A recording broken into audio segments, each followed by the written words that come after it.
manfaat untuk kita semua. Amin. Siapa yang akan memimpin doa pada pagi hari ini? Aris. Silakan Aris untuk dipimpin terlebih dahulu doanya. Kita pada teman-teman berdoa dimulai.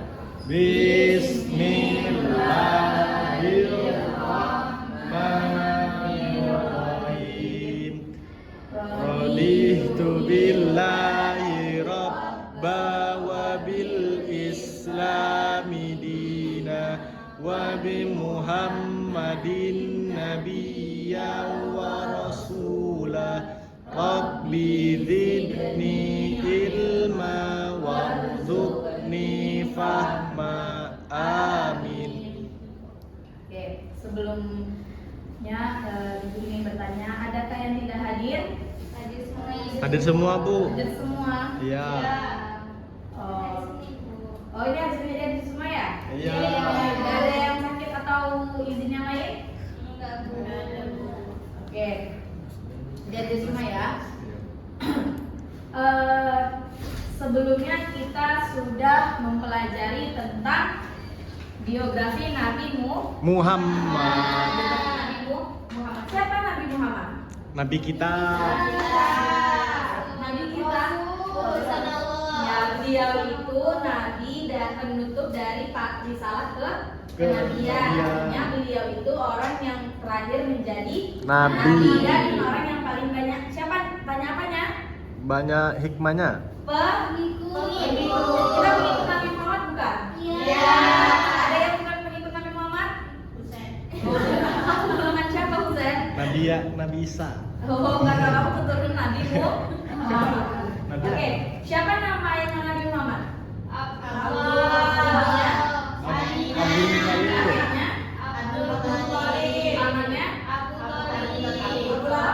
Ya, alhamdulillah. Teman yang baik itu ada Abdullah. Nah, kita sudah membahas kemarin beliau itu lahir di golongan kaum Quraisy, di mana kaum Quraisy itu merupakan kaum jahiliyah.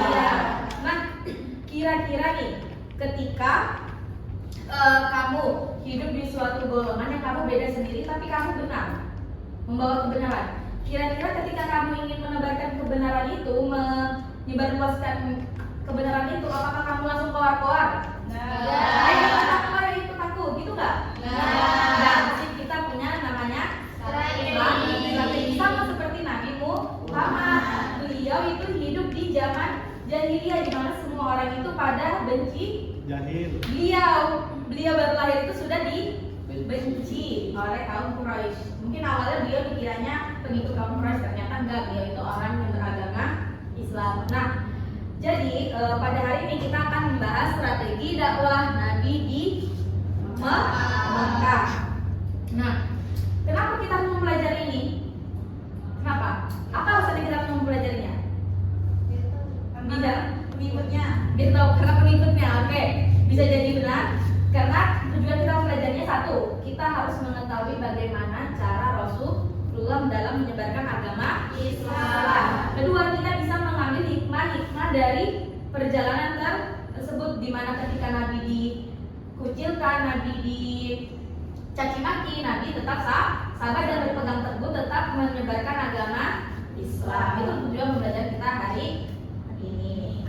Oke, strategi ini akan Ibu jelaskan sedikit sebelum nanti kita akan buat kelompok. Strategi dakwah Nabi Muhammad di Mekah itu yang terkenalnya ada beberapa. Cuman pada hari ini kita akan membahas dua saja. Yang pertama ada namanya strategi dakwah Syria dan Jahiliyah. Singkatnya, Syria itu secara rahasia, Jahiliyah itu secara terang. Ibu akan membagi menjadi dua kelompok. Kita ada berapa orang? 1, 2, 3, 4, 5, 6, 7, 8, 9, 10. 5 ya. Sebelah kiri kelompok 1, kelompok sebelah kanan kelompok 2. Berarti ini pembatasnya ya. Nah, Ibu bagi pertanyaan. Silakan kelompok 1. Kelompok 1 yang poin pertama, kelompok 2 poin kedua. Tugasnya apa? Tugasnya silakan kalian berdiskusi, mencari apa itu jawaban dari pertanyaan tersebut. Ibu kasih waktu hanya 3 menit, ya. Kemudian Nanti perwakilan salah satu berdiri di tempat saja untuk menyampaikan hasil diskusi dari kalian. Siap? Tahu kan? Nah, nanti kalau misalkan ada yang tidak tahu silahkan bertanya ya. Kalian kan sudah mempunyai gadget masing-masing kan? Boleh di searching apa itu jawaban dari pertanyaan tersebut. Silakan untuk berdiskusi ya. 1 menit lagi ya. Gampang kan? Cuma satu pertanyaan kan? Ibu random ya, bisa jadi nanti kelompok 1 siapa yang maju, yang membacakan, kelompok 2 siapa.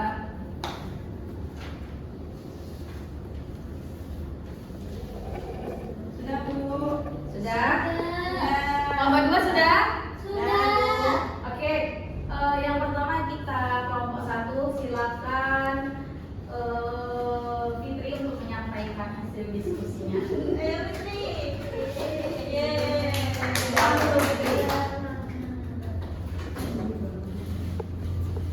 Jadi di sini saya akan menyampaikan hasil diskusi dari kelompok 1 yang dimana diskusinya itu bagaimana strategi dakwah Syriah Rasulullah di Mekah.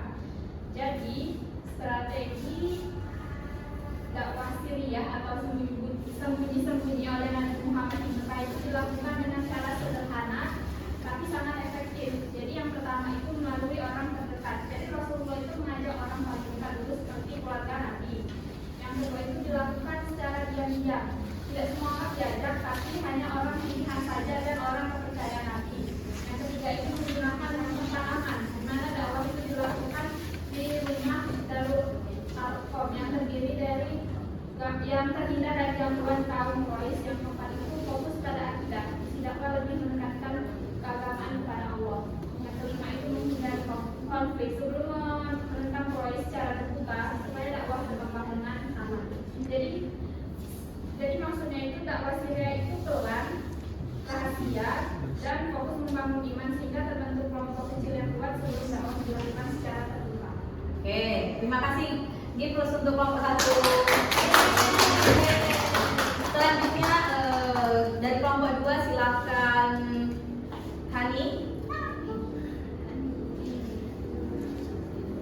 Disimak ya kelompok 1.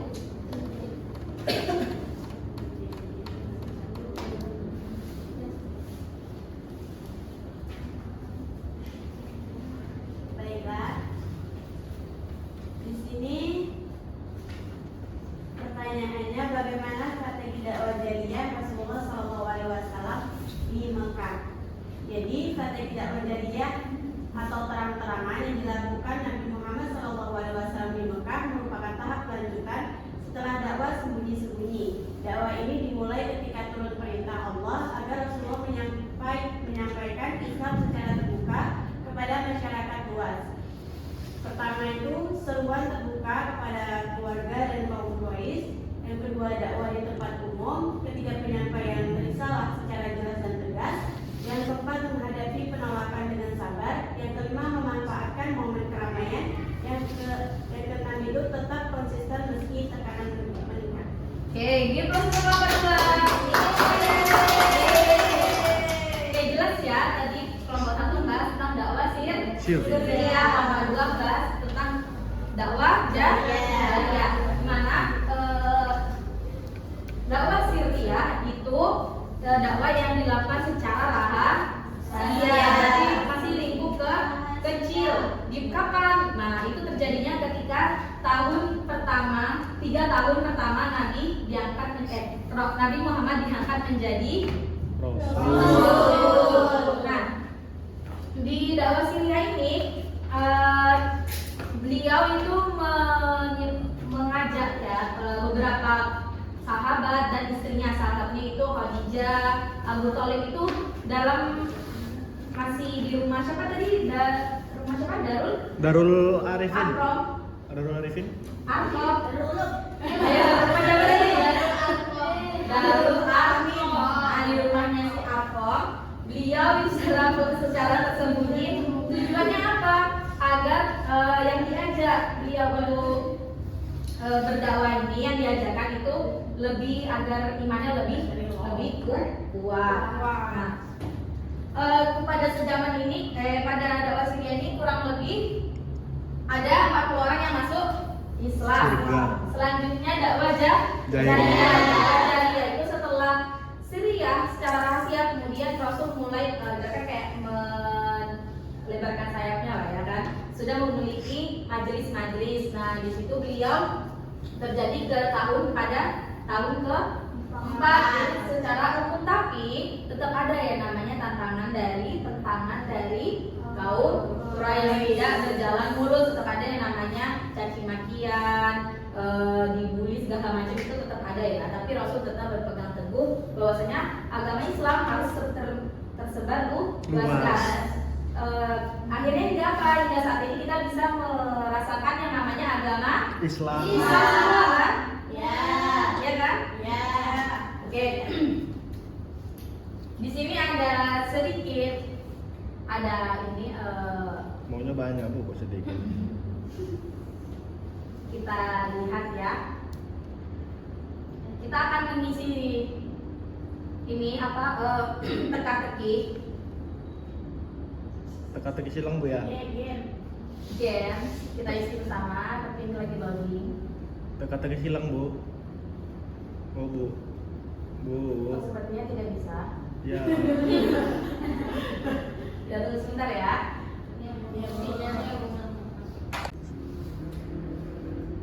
Sudah pernah nggak bu? Nah, kita akan mengisi titik-titik ya. Kita isi sama ya, agar kita lebih memahami. Dakwah titik-titik Muhammad. Apa? Dakwah Nabi Muhammad di titik-titik terbagi menjadi gimana tadi? Dua. Muhammad di dua terbagi. Terbagi menjadi dua pendekatan titik-titik, yaitu ajakan secara diam-diam apa? Nah, yaitu secara diam-diam kepada sebagian umat kecil, dan titik-titik semuanya terbuka. Jariyah terbuka pada masyarakat luas. Nah, kira-kira ini sudah kita semai, kita cek ya, sesuai gak ya?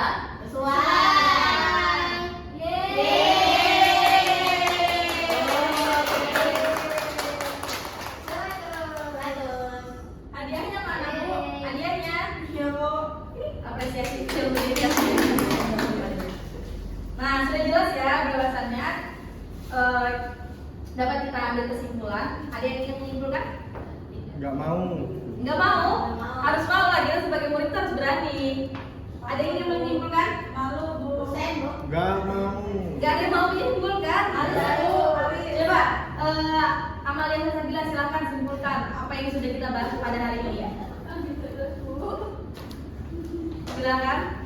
Jadi pelajaran ini tentang strategi Nabi Muhammad di Mekah itu terbagi menjadi dua, yaitu strategi Syria dan strategi Jariyah.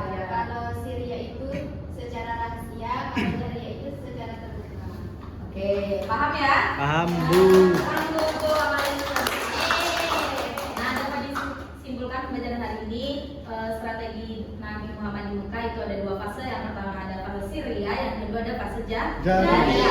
Awal-awal Rasul itu menyebarkan agama Islam dengan secara rahasia, kemudian Rasul melakukannya dengan secara terbuka atau secara umum. Oke, sekian pembelajaran hari ini. Sebelumnya untuk tugas minggu depan ada PR ya. Tugas tadi kan udah dibagi satu kelompok dua. Silakan buat mind mapping tentang strategi dakwah Nabi Muhammad ini Syria, yang ini Jariyah. Tahu mind mapping? Tidak. Peta konsep. Misalkan ini strategi strategi Syria Nabi Muhammad di Mekah. Misalkan di sini kota nih, tahunnya tahun berapa? Di sini siapa aja pengikutnya?